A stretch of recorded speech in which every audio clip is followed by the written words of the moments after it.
जय सिया राम। तो अब तक हमने अपनी कथा रसिक श्री सीताराम जी को श्रवण कराया कि किस तरह श्री रामानुजाचार्य जी ने श्री रामानुजाचार्य जी को भेंट करने के लिए बुलाया, क्योंकि वे उनकी योग्यता जानते थे और श्री संप्रदाय का सारा कार्यभार, उनका प्रचार प्रसार, भक्तों की संभार सब उन्हें सौंपना चाहते थे। परंतु ठाकुर जी की तो कोई और ही इच्छा थी। उन्होंने यामुनाचार्य जी और श्री रामानुजाचार्य जी के भेंट से पहले ही श्री यामुनाचार्य जी को अपने नित्य धाम में बुला लिया। अब तो जब रामानुजाचार्य जी को पता चला कि गुरुवर नहीं रहे जिनसे वे दीक्षा लेने आ रहे थे, इतनी उनकी अभिलाषा थी उनसे भेंट करने की, उन्हें तो ठाकुर जी ने अपने पास बुला लिया। तो इसका उन्हें अपार कष्ट हुआ, इतना कष्ट हुआ कि वे मूर्छित हो गए। अब महापूर्ण जी ने और कांचीपूर्ण जी ने उनको संभाला और अंतिम दर्शन हेतु श्री यामुनाचार्य जी का जहाँ शरीर था वहाँ ले गए अंतिम प्रणाम करवाने। अब तो श्री रामानुज जी आए और बहुत ही ध्यान से उनके शरीर का अवलोकन करने लगे, बहुत ध्यान से देखने लगे। अब वे ध्यान से देखते तो उन्हें क्या दिखाई दिया कि यामुन मुनि जी की, श्री यामुनाचार्य जी की 3 उंगलियां दाहिने हाथ की मुड़ी हुई हैं। और किसी का इस पे ध्यान नहीं गया, परंतु रामानुजाचार्य जी ने देखा कि ऐसा क्यों है। तब तो अब कोई और तो नहीं सोच सकता, परंतु ये तो सामर्थ्यवान, इन्होंने विचार किया कि अवश्य गुरुवर मुझसे कुछ कहना चाहते थे, तभी तो मुझे यहाँ बुलाया। तो अवश्य ऐसी कोई 3 बातें हैं, 3 आज्ञा हैं जो गुरुवर मुझे देना चाहते थे। और उससे पहले ही ठाकुर जी ने उन्हें अपने पास बुला लिया और वे बात नहीं कह पाए, इसीलिए वो 3 उंगलियां मुड़ी हुई हैं। तब तो जब श्रद्धांजलि सुमन अर्पण करने रामानुजाचार्य जी वहां गए यामुन मुनि जी के समीप, तो श्रद्धा सुमन अर्पण करते हुए उन्हें खूब भावावेश हुआ। प्रेम में विभोर होकर उन्होंने संकल्प पूर्वक कहा, हे गुरुवर, आज मैं आपको ये वचन देता हूँ कि मैं श्री वैष्णव मत का प्रचार करके सभी जीवों को श्री नारायण के शरणापन करूँगा और पूरे संसार का उद्धार करूँगा। इतना कहते ही श्री यामुनाचार्य जी की एक उंगली सीधी हो गई, वो उंगली खुल गई। अर्थात वे यही बात कहना चाहते थे और ये समझ गए थे रामानुजा जी, तो बस उनकी एक उंगली सीधी हो गई।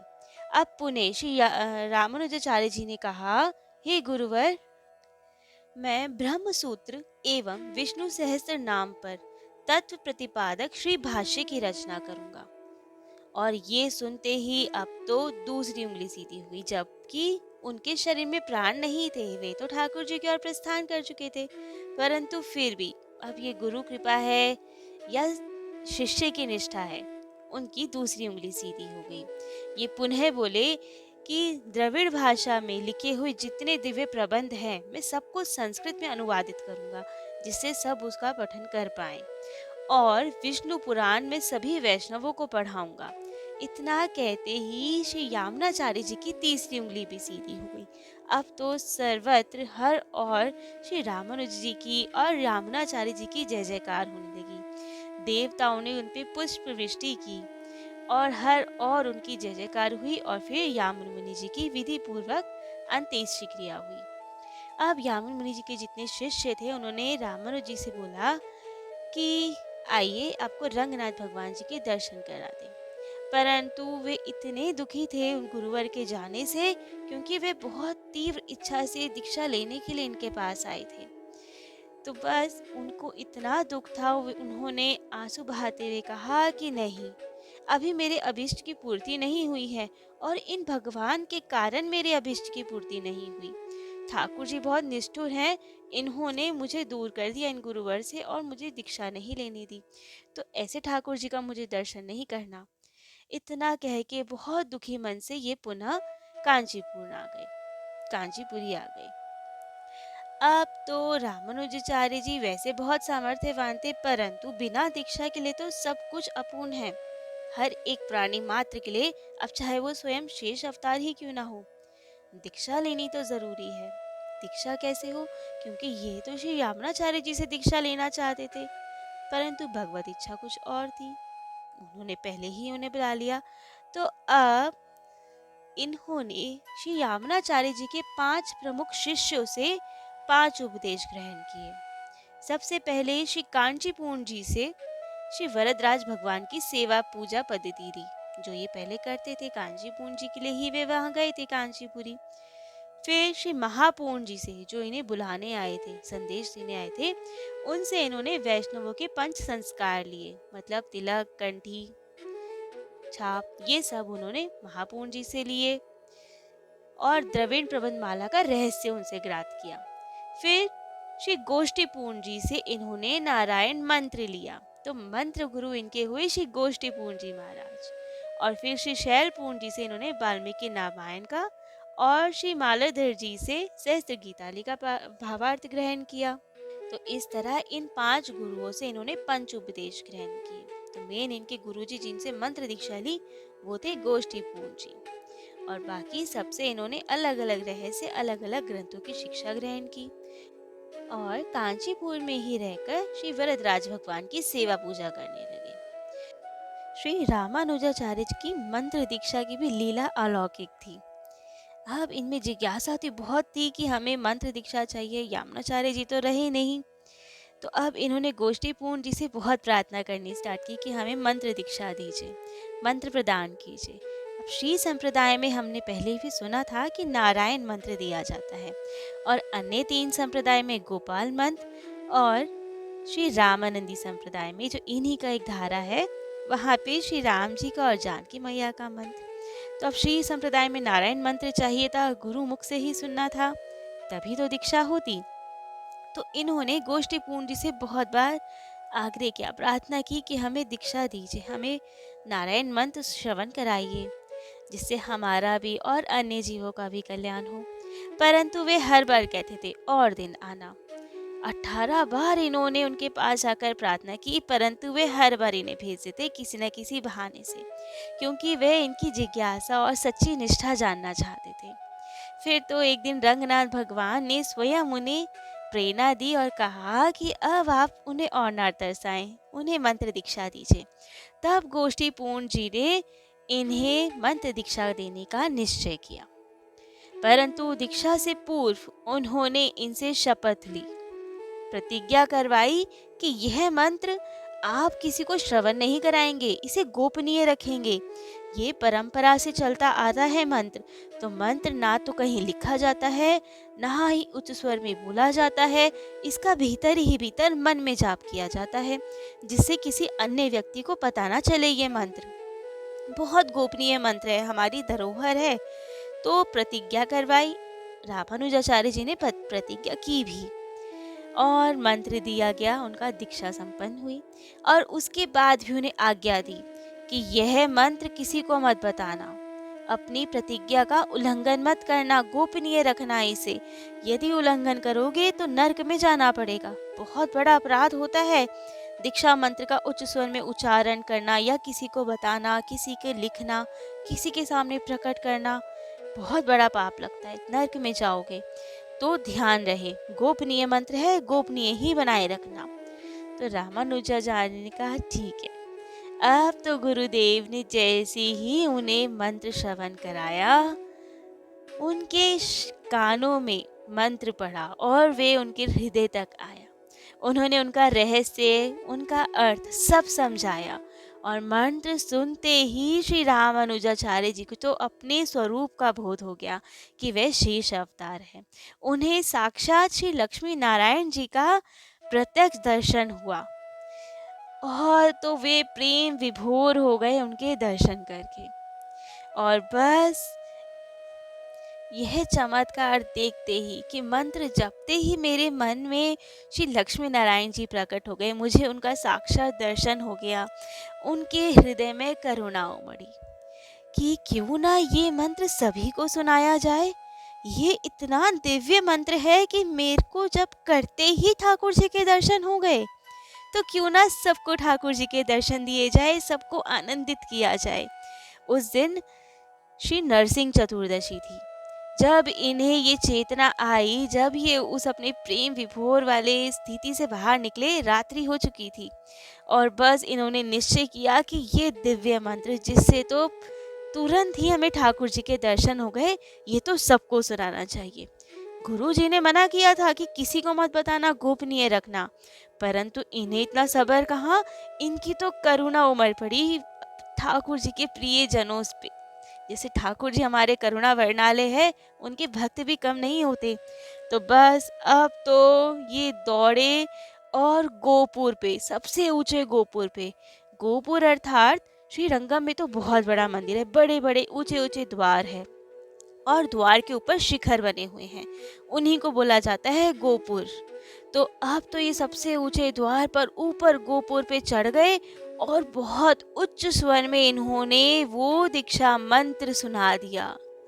खूब तेज आवाज में उच्च स्वर में इन्होंने नारायण मंत्र उच्चारण किया और इतना सुन के जो सोते हुए मनुष्य भी थे, घरों में जो सो रहे थे, उसमें से 72 लोग जाग गए और उन्होंने ये मंत्र श्रवण किया और अपने हृदय में धारण किया और तुरंत उन 72 लोगों को भी साक्षात श्री लक्ष्मी नारायण जी का दर्शन हुआ। उन्हीं 72 लोगों से 72 पद्धतियां चली इस संप्रदाय की और बस ये तो प्रेम विभोर और वो 72 जन भी प्रेम विभोर जिन्होंने इनके मंत्र को अपने हृदय में धारण किया और जिन्हें ठाकुर जी का दर्शन हुआ। अब तो जब वहां पे सबको पता चला कि रामानुजाचार्य जी ने ये क्या किया, गोपनीय मंत्र ऊपर गोपुर पे चढ़कर सबको सुना दिया, तो बस गुरु जी के पास गए और इनकी शिकायत लगाई। गुरु जी तो बहुत आग बबूला कि ये क्या किया है इन्होंने, हमने आज्ञा दी थी, प्रतिज्ञा भरवाई थी कि ऐसा ना करे, गोपनीय रखे, और इन्होंने तो इसे बिल्कुल ही सार्वजनिक कर दिया, ऊपर गोपुर पे चढ़ के सुना दिया सबको। तो बहुत गुस्सा हुए, तुरंत उन्हें नीचे उतरवाया गया और बहुत फटकारा उन्हें। बोला कि अब तो तुम्हारा नर्क जाना निश्चित है, तुमने हमारी शपथ तोड़ी, हमारी मर्यादा भंग की, हमने तुमसे प्रतिज्ञा भरवाई थी, आज्ञा दी थी कि ऐसा ना करना, तुमने एक जने को क्या समझ संसार को ये मंत्र सुना दिया। बहुत गुस्सा किए।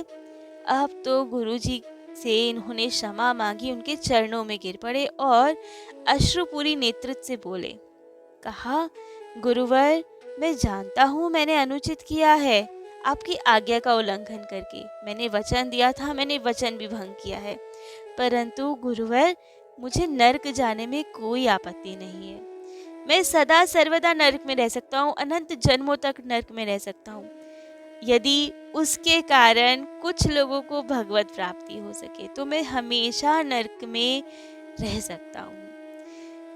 जब ये इतना दिव्य मंत्र सुनकर मुझे ठाकुर जी के दर्शन हुए तो मेरे हृदय में इतनी करुणा हुई कि मैंने सोचा कि इतना अनंत सुख तो सबको मिलना चाहिए और मैं स्वयं को नहीं रोक पाया। और जिन 72 लोगों ने ये सुना ना, उनको भी भगवत प्राप्ति हो गई, सबको ठाकुर जी के दर्शन हुए, सबको ठाकुर जी ने अपनाया। तो अब उन सब के लिए तो मैं नरक में जाना भी स्वीकार है। ले अब तो गुरुदेव ने इनके भाव सुने तो वे प्रेम विभोर कि अरे, इतनी करुणा तो किस में होती है, या तो ठाकुर जी में होती है या उनके परिकर में होती है।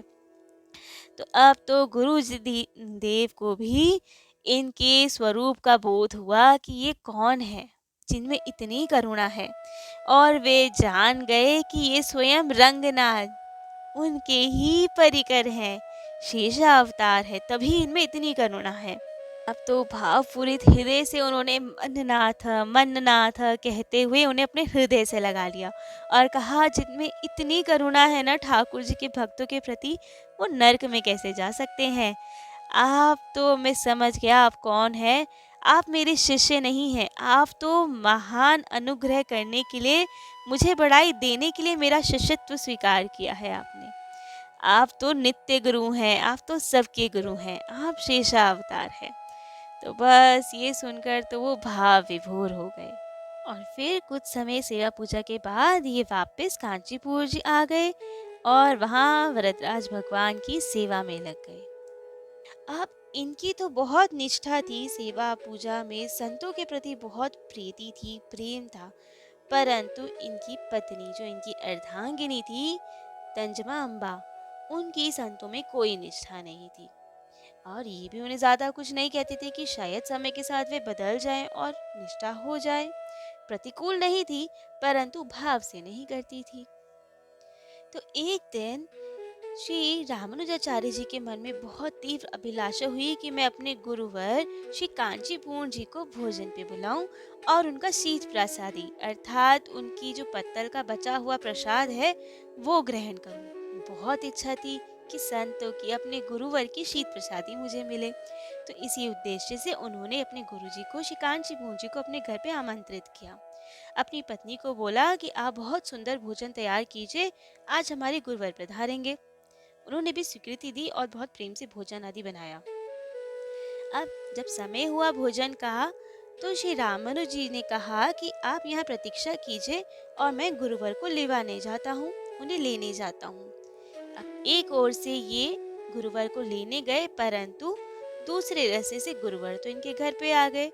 श्री कांचीपूर्ण जी इनके घर पर आए और इनकी पत्नी से कहा कि रामानुजाचार्य जी ने हमें आमंत्रित किया है भोजन पर, परंतु हमारा सेवा कार्य बहुत है, हमें वरदराज भगवान की सेवा में उपस्थित होना है, बहुत समय नहीं है हम पे। तो जो भी अभी रसोई तैयार हो आप वही ले आइए और हम जल्दी से यहाँ से फिर प्रस्थान करेंगे। तो उन्होंने कहा जो आ गया और तुरंत ही भोजन आदि परोस दिया।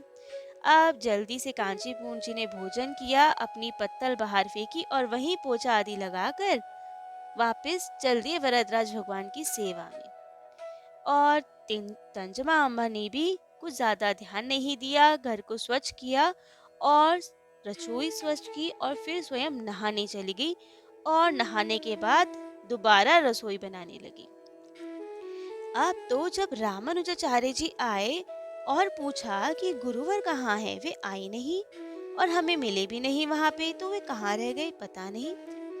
तो इनकी पत्नी ने कहा कांचीपूर्ण जी तो आए थे और भोजन करके उन्हें बहुत जल्दी थी सेवा में जाने की, तो वे चले गए।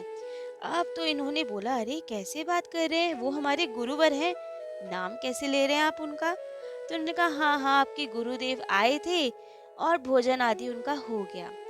तो इन्होंने कहा भोजन आदि हो गया, चलो कोई बात नहीं, परंतु उनकी शीत प्रसादी कहाँ है, पत्तल कहाँ है। तो इनकी पत्नी ने कहा वो तो बाहर फेंक दी और अब घर को स्वच्छ करके दोबारा मैंने स्नान किया, अब रसोई बना रही हूँ।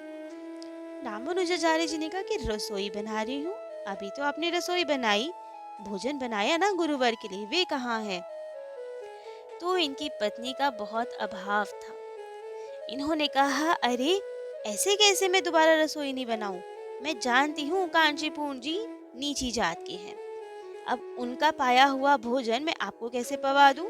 तो इसीलिए अब शूद्र को भोजन करवाया है, तो घर तो स्वच्छ करती, स्वयं स्नान करके दोबारा रसोई बनाई है आपके लिए। अब तो ये सुनकर रामानुज जी को बहुत ही पीड़ा हुई कि संतों के प्रति ऐसी भावना, उनकी जाति पर विचार करना तो बहुत ही निंदनीय है। बहुत ज्यादा पीड़ा हुई कि मैंने तो गुरुवर की शीत प्रसादी के लिए इतना प्रयास किया और इन्होंने क्या किया, संतों की शीत प्रसादी प्रसाद को बाहर फेंक दिया और ऐसा भाव रख रही है उनके की प्रति। उन्हें बहुत दुख हुआ, परंतु अब क्या समझाते जो नहीं समझना चाहे। तो कोई बात नहीं, अब चल दिए वे वहां से कि गुस्सा करना उचित नहीं है, भजन में हानि होगी, तो वे चल दिए। परंतु अब ये किस्सा तो रुका नहीं। अब श्री गुरु महापूर्णाचार्य जी कांचीपुर में रहकर ही श्री रामानुजाचार्य जी को प्रबंध माला पढ़ा रहे थे। एक दिन किसी कार्यवश गुरु शिष्य दोनों बाहर गए हुए थे और महापूर्णाचार्य जी की पत्नी कुएं से जल भरने गई हुई थी और वहीं पे रामानुजाचार्य जी की भी पत्नी तंजमा अम्बा जल भरने गई हुई। तो क्या हुआ रास्ते में कि कुछ ठोकर लगी और महापूर्ण जी की पत्नी के घड़े से जल छिड़क कर तंजमा अम्बा के घड़े में जा गिरा। अब इतनी सी बात पे तो वो इतनी भड़की और बहुत भला बुरा उनको सुनाने लगी कि हम जानते हैं आप कौन सी जाति के हैं, आप तो नीच जाति के, और आपने स्पर्श कैसे कर दिया हमारे घड़े को, सब अपवित्र कर दिया और क्या क्या नहीं बोला, बहुत सुनाया। अब तो उन्हें बहुत दुख हुआ महापूर्ण जी की पत्नी को और वे घर आई और सारा वृत्तांत महापूर्ण जी को सुनाया। महापूर्ण जी ने कहा कोई बात नहीं, ये ठाकुर जी का एक संकेत है कि अब हमें यहाँ रहते बहुत दिन हो गए, हमें रंगनाथ जी याद कर रहे हैं और अब हमें वहीं चलना चाहिए। और बिना किसी को कुछ कहे वे वापस रंगनाथ रंगम की ओर चल दिए। जब ये बात श्री रामानुजाचार्य जी को पता लगी, तब तो उन्हें बहुत ही दुख हुआ कि ये क्या हो रहा है। हमें लगता था कि हमारी पत्नी सुधर जाएंगी, परंतु ये तो बहुत ही दुख की बात है कि इतना उन्होंने अपमान किया हमारी गुरु माता का। और ये तो चलता रहा। एक दिन एक सेवक तेल मर्दन करने, तेल लगाने इनके घर आया। उनको भूखा जानकर रामानुज जी ने कहा अपनी पत्नी से कि कुछ भी हो घर में तो ले आइए, ये भूखा है, इन्हें भोजन कराइए। परंतु इनकी पत्नी ने मना कर दिया कि नहीं, घर पे कुछ नहीं है, और स्वयं चली गई। अब तो जब रामानुजा जी ने जाके देखा तो वहां तो बहुत कुछ भोज्य सामग्री थी। अब उन्होंने स्वयं अपने हाथों से उस सेवक को जिमाया। ऐसे ही एक दिन श्री वरदराज भगवान की सेवा में ये गए हुए थे। इधर एक बहुत भूखा ब्राह्मण इनके घर पे आया और भिक्षा मांगने लगा। परंतु इनकी पत्नी ने तो उन्हें ना भिक्षा दी ना कुछ, और खूब फटकारा उसे। इतना फटकारा कि वो तो बहुत ही दुखी हो गया कि मैं यहाँ आया ही क्यों। मार्ग में बहुत ही उदास मन से रोता हुआ जा रहा था कि मेरी ही भूल है जो मैं वहां पे गया। तो अब तो रामानुजाचार्य जी उन्हें मिले और बोला कि क्या हो गया, आप इतने दुखी क्यों हैं। तब तो उन्होंने सारा वृत्तांत सुनाया और बताया कि यदि भोजन नहीं भी कराना था तो कोई बात नहीं, इतना सुनाने की क्या आवश्यकता थी आपकी पत्नी को।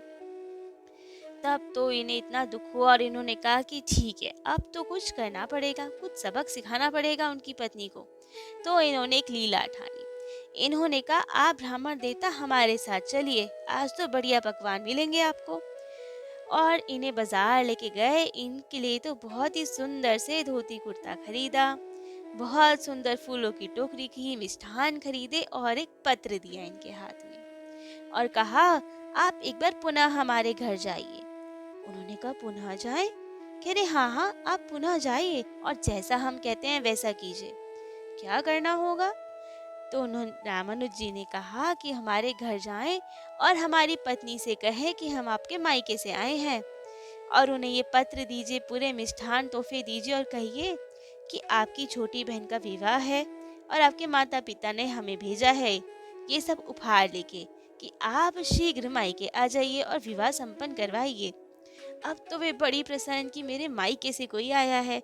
और उनकी तो खूब खातिरदार की, सिर माथे बिठाया उन्हें, खूब बढ़िया बढ़िया पकवान खिले। तो ब्राह्मण देवता बहुत प्रसन्न। थोड़ी देर बाद रामानुज जी भी वहां पे आ गए और पूछा पत्नी से कि क्या हो रहा है। तब पत्नी ने बड़े मुस्कुराते हुए कहा कि हमें तो मायके से न्योता आया है, हमारी छोटी बहन का विवाह है, तो चलिए आप भी।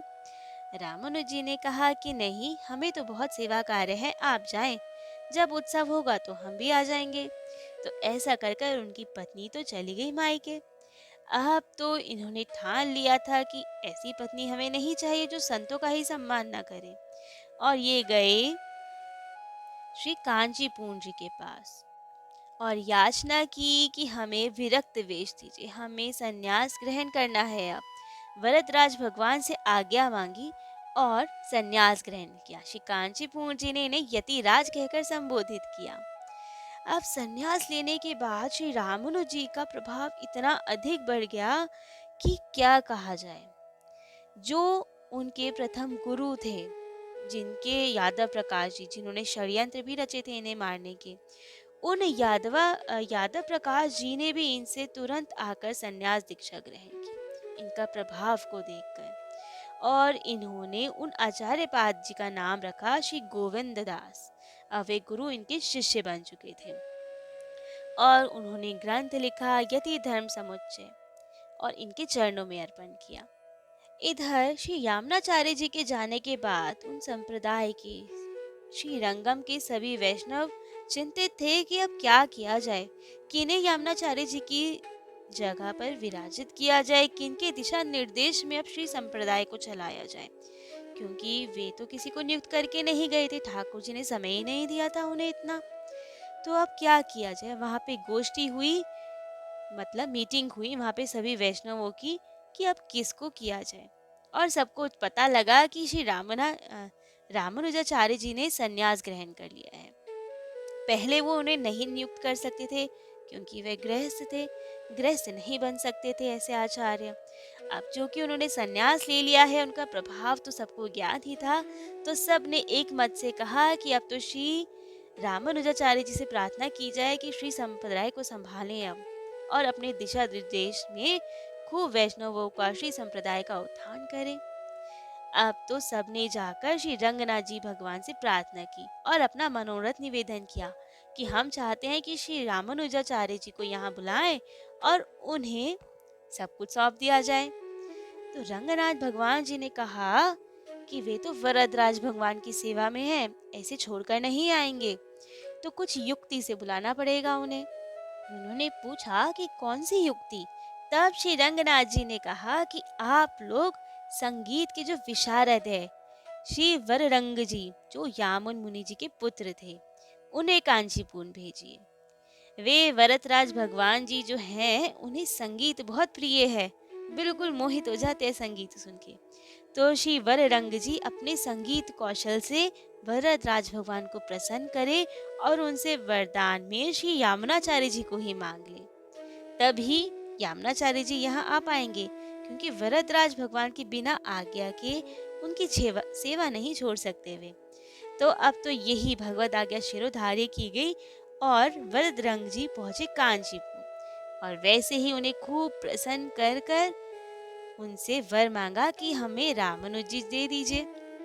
अब वरदराज भगवान ने भी खूब प्रसन्न होकर और जल कल्याण का सोचकर श्री रामानुजाचार्य जी को आज्ञा दी कि आप अब सब वैष्णव का उत्थान करने के लिए श्री रंगनाथ जाएं, रंगनाथ भगवान जी की सेवा में जाएं, रंगम जाएं। स्वामी श्री रामानुजाचार्य जी को आता देखकर श्री रंगनाथ भगवान ने अपने महत्वपूर्ण आदि वैष्णवों को उनकी अगवानी के लिए भेजा, और जब वे समीप आ गए मंदिर के, तो स्वयं श्री रंगनाथ भगवान जी ने भी 7वीं डेड़ी पर, मतलब 7वीं सीढ़ी पर आकर उनका स्वागत किया। और वैष्णवों के आनंद की तो सीमा नहीं रही कि स्वयं भगवान इनका स्वागत कर रहे हैं, और उन्होंने स्वयं उन्हें आचार्य पद पर प्रतिष्ठित किया, उन्हें वहां बैठाया। और उनके बैठते ही बहुत से श्रद्धालु, सहस्त्रों श्रद्धालु उनके शिष्य हो गए, और जो उनके विवाद भी करते थे लोग, उन्होंने भी उनसे हार मानकर उनका शिष्यत्व स्वीकार किया। रामानुजाचार्य जी के जो प्रमुख शिष्य हैं, उसमें थे श्री कुरेश जी, जिनकी कभी शायद चर्चा करेंगे आगे। और जो शिव सेवा में थे इनके मौसेरे भाई, जिन्होंने बहुत पहले इनकी रक्षा की थी षड्यंत्र से, उन्होंने भी अब शैव मत को छोड़कर वैष्णवी दीक्षा इनसे ली। तो आज के लिए इतना ही। आगे की इनकी लीलाएं, आचार्य के पद पर प्रतिष्ठित होने के बाद क्या क्या लीला हुई, कैसे इन्होंने सनातन धर्म का उत्थान किया, भक्ति को और सुदृढ़ किया, वे हम अगली बार श्रवण करेंगे। जय जय श्री सीताराम।